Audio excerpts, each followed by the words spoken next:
Hey there, folks. So I decided to do this out in the woods. Aaron over at Re-Education's been doing a bunch of videos outside, and I thought it was pretty cool. So I thought I'd do it too, since we've got some of the best woods out here. Can you hear the river? I hope you can hear the river. They run really fucking high this time of year. Late summer, they get pretty loud. So you're gonna have to bear with the audio quality. I'm just using my phone for this. Sorry. So yeah, this is me coming out to the internet.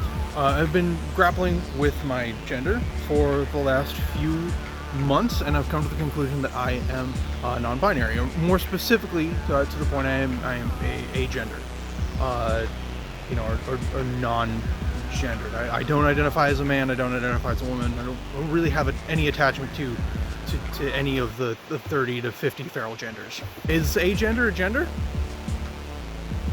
I don't know. Is atheist a religion? Discuss it down in the comments. I'm sure it'll be cordial and fun. So yeah, my pronouns are they, them. I've had that up on Twitter for a while. I was kind of trying it out for a bit there. And I don't, while I'm technically transgender in the sense that I don't identify with the gender that I was assigned at birth, I don't identify as trans. I'm an American. I'm male-bodied. I'm attracted to women, and I'm white, so I kind of want to avoid appropriating other people's struggles, and trans just doesn't feel like it fits me. So maybe over time, as I get more sort of comfortable in this, I'll sort of maybe freely identify as that. Yeah, who knows? So I kind of want to go over my journey. I know there are a lot of people out there like me, and it's important for not just for me, but for those out there who are just sort of coming to terms with this, for me to be visible. I think it's important for for those of us who are grappling with the gender to know that we're not alone. So in truth, this started way back when my sister, who was also assigned male at birth, came out as trans. This is something that until now I haven't talked about on my channel because, again, I didn't want to appropriate someone else's struggle, and it comes off as very, I have a black friend if I'm like constantly bringing up like, oh, my sister's trans. Like, I wanted to avoid that, and it was just something that I hadn't had to reference until now. So here I am referencing it. Before she came out, like at some point in my life, I'm pretty positive I used about every trans slur in the book. I was edgy. I didn't think of trans folks as being real. In truth, to the best of my knowledge, I had never met a trans person in real life. Of course, after my sister came out, there was like a huge chunk of my friends that actually followed her through that door that she kicked open. So that was pretty cool of her, honestly.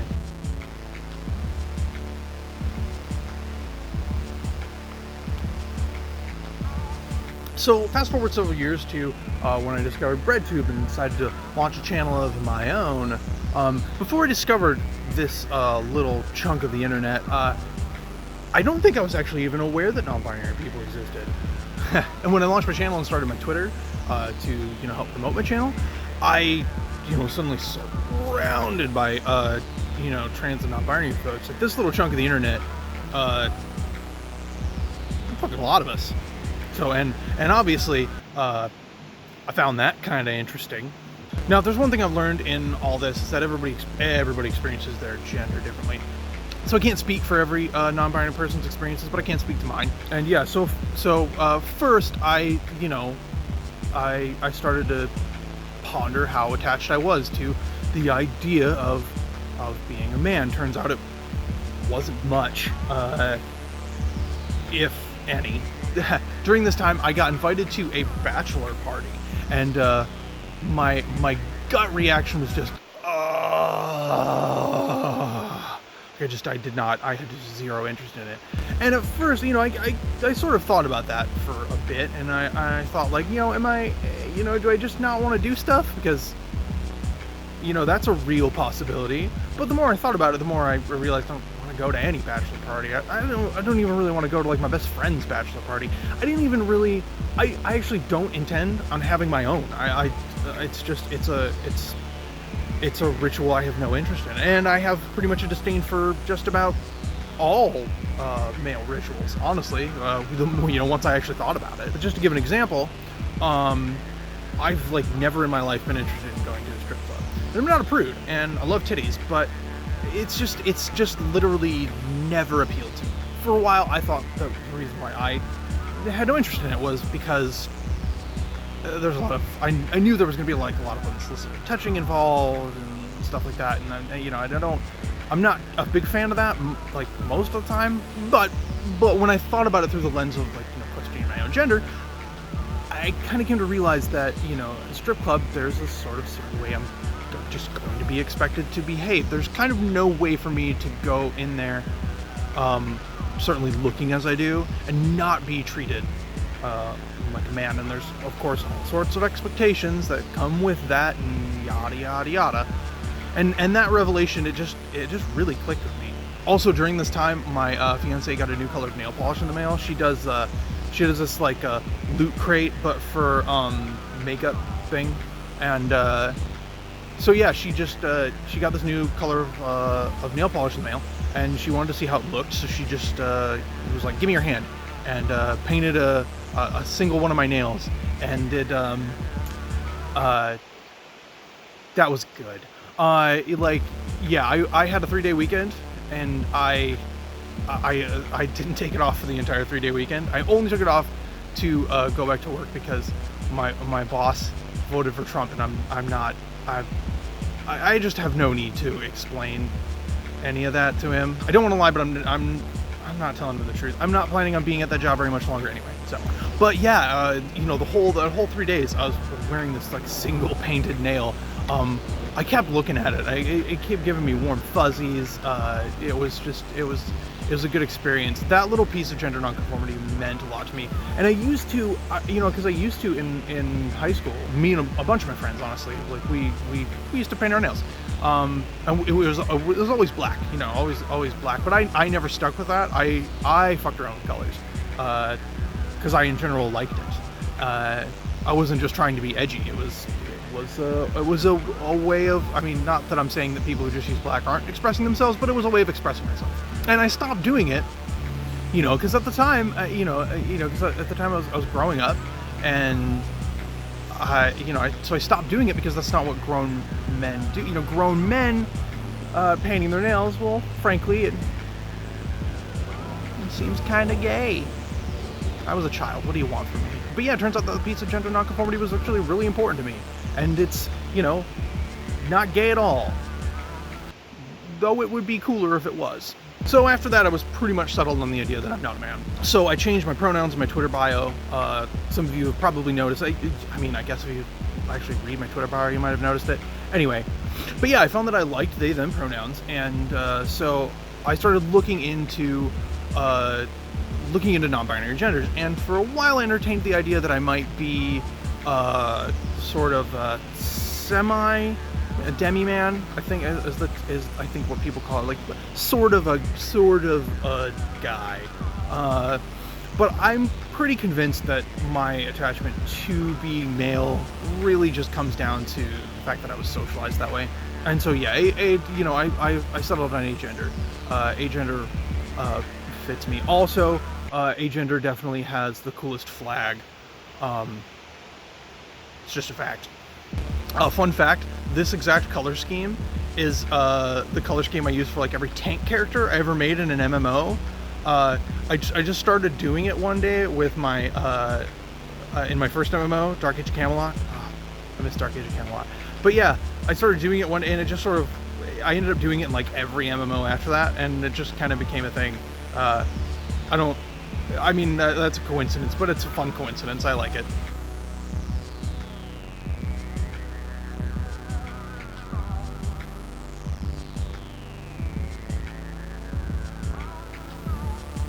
So after that, I was determined to come out, mostly because I felt personal pressure to do it, but also because I definitely knew that I could hide, and that I would get comfortable. I have a very easy time not sharing my feelings, and that has nothing to do with me being conditioned as a man.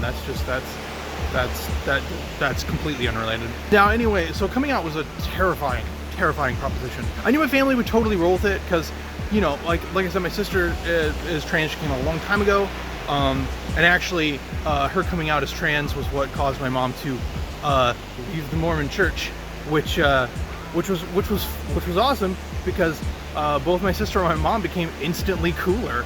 I knew that my sister would just get it, and that my mom doesn't have conservative brainworms anymore. So, you know, that I knew there was going to be no problems there, and I recognize that I'm quite lucky in that respect. You know, not everybody can. Not everybody actually can even risk coming out to their families for you know, especially their families are their only support structure, and they you know, run the risk of being ostracized. It's a far scarier proposition than what I had to deal with, even though for me it was still, you know, it was still really fucking scary. What worried me was coming out to my fiance and her family. Now, honestly, my fiance is empathetic to a fault. Honestly, she can't consume politics like I do, even, because it just makes her really angry and really sad, which, in fairness, it should, for sure. But the downside to this is that, you know, her and I have never really had any sort of deep discussions about gender. So I really wasn't sure how she was going to react to the man she wanted to spend the rest of her life with. So one day just being like, hey, guess what? I'm not a man. It's kind of hard to gauge how someone's going to react to that. And as far as coming out to, you know, my fiance's family, she does have people in her family that do have conservative brainworms. And, you know, most of them have never, at least to my knowledge, you know, they're completely unaware that non-binary people even exist. So that's going to be daunting. I still haven't done it yet. Yeah, I should do that. Also, around this time, I started to experience crippling waves of self-doubt.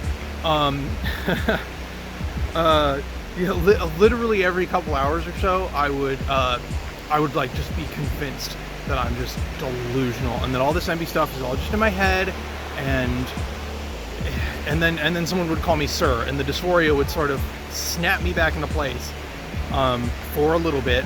When I was dealing with a lot of this self-doubt, one of the things I would do is engage in a little consumerism, and I would go online and look at this non-binary flag ring that I really wanted to buy, and that little piece of like, yes, you know, this is what I want, was very, very helpful, very helpful. You know, just a little something to hold on to, just a little something to remind me.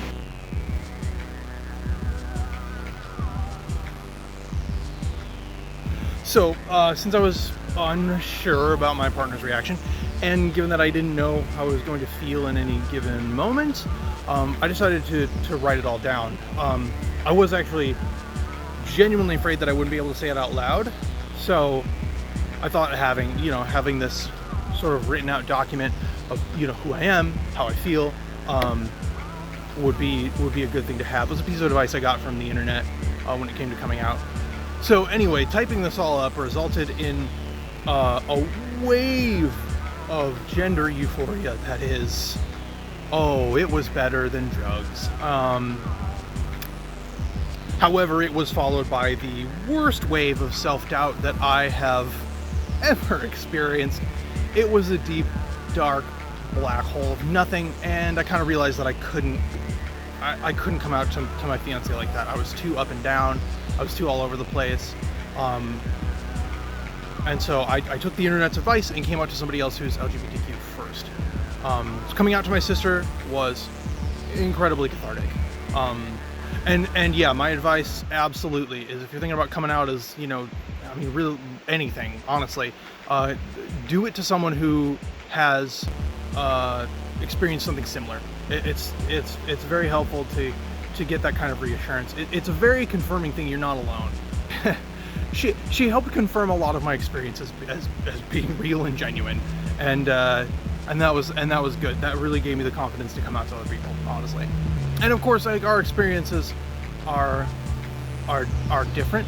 You know, binary trans folks, they do fit into a gender binary, and it's easier for a lot of people to sort of, you know, wrap their minds around that. They might not fully get it, but like that they're able to make that make sense. Whereas, you know, as non-binary folk, we don't fit any mold, or at least, you know, not in, like, you know, Western culture.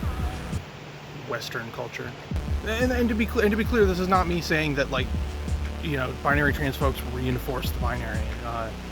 No, like, legitimately, binary trans folks have made room for non-binary folks to exist, and that's that can't be overstated. You know, our struggles may differ, but they're linked, and our experiences can have a lot of commonalities too. So, she was very amused by about the nail painting thing. She got that one. But you know, I mean, probably the best part was that she confirmed that those waves of self-doubt, they never really go away. I'm really looking forward to that. So after that, I came out to my fiance, and it went incredibly well. I mean, I kind of always knew it would, but you know, it's so new, it's so uncertain. It's kind of hard to just throw yourself into that. But yeah, she even, like, after, you know, because I did have her read the thing. I did actually come out to her verbally, and then I was like, well, here, you want to explain her, like, just here, read this. I'm a better writer than a speaker anyway. And yeah, she after reading it, she even joked and said, bitch, you better not start wearing my clothes, go buy your own. And yeah, that was funny. Actually, the other day, I accidentally misgendered myself, and she corrected me. I think I picked a good one, folks. I think I picked a good one. But yeah, I mean, I recognize how lucky I am that went as well as it did. You know, and even if it didn't go well, it's a choice I would still make. You know, I have to live as who I am, because yeah, like I said, you know, if I try to hide even a little bit, I'll just get comfortable hiding, and and that'll drive me crazy. After that, I came out to my mom, which was really easy. She, you know, because, you know, again, my sister already came out to her, and, you know, she was 100% accepting.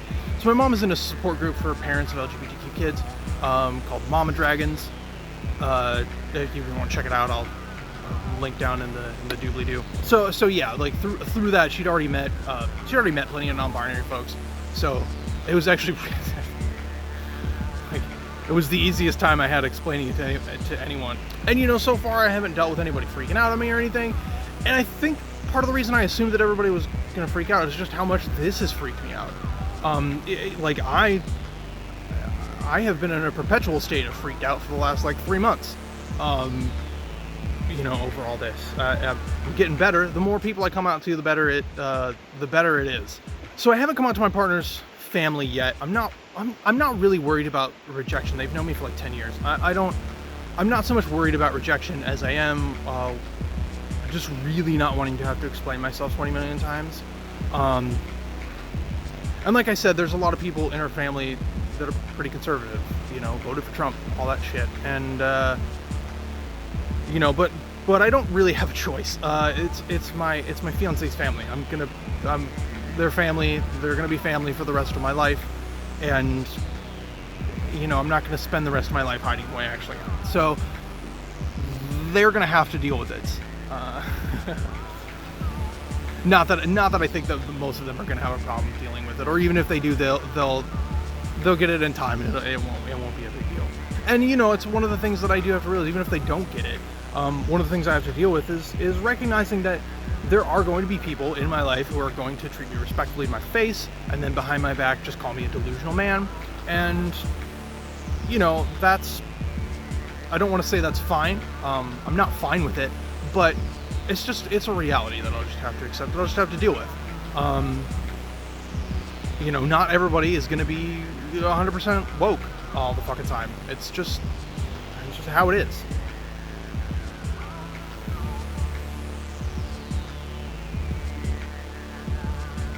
Anyway, I'm trying to find the right time to come out to her parents. You know, it's just juggling everybody's schedules. I've been working 6 days a week. Really hasn't helped my stress levels. But yeah, I thought it was important to put out this video, not only for, you know, future MBs who might feel the same, but, you know, also to sort of, you know, pay tribute to those who came before. You know, people who, you know, without them, I wouldn't be here right now. Obviously, I owe a great debt of gratitude to my sister, who, you know, not only gave me the confidence to come out to everybody else, but she forged a path that I was able to kind of casually saunter down later. She had a harder time with it than I did. But, you know, I also owe it to, you know, the trans and non-binary folks here on the lefty net. I mean, like, obviously, I learned a lot about this stuff from ContraPoints. I think that's a pretty common thing to, you know, be introduced to this through Contra's work. But yeah, I also owe a lot to, you know, the MB creators here on YouTube and on Twitter. You know, folks like Peter Coffin, Curio, Thought Slime, Bamundalak, Vivian Wolf. Shout out to Vivian. Small channel like my own. You know, go check out their stuff. Yeah, I mean, just by existing, you know, that just by being themselves, you know, openly and unapologetically is, you know, without them, I would never have realized who I am. And, you know, the only thing I can really do is pay it forward and shout out the channels, I guess. I'll link them all down in the description for sure. So the other thing I wanted to announce in this video, I'm gonna be changing up some things here a little bit. I've been kind of trying to come up with a way that I can sort of help out other folks here on BreadTube, and you know, because I don't have much of a platform, I'm still really tiny. But one of the things I am quite good at is sort of putting together little pieces of music like this that's been playing the whole time. Yeah, I'm pretty good at just slapping together some music. I do it when I'm bored, honestly, sometimes. And so I'm probably going to be I was probably going to do it on Bandcamp, but I'll be setting up a thing where, you know, if you need some music, you know, come grab it. All you got to do is credit me and, you know, link to my stuff or whatever. Make sure to spread the word, that sort of thing. I'll be putting it in all the diverse leftist incubators. You know, anyway. So yeah, probably gonna start streaming some video games. Probably gonna do make my music available for just like anybody to use. You know, I'm no Patricia Taxon, but who is? All right, well, that's the video. That's my story. You know, like, share, subscribe, all that crap. Anyway, I'm gonna hike out now. I am not in as good of shape as I used to be.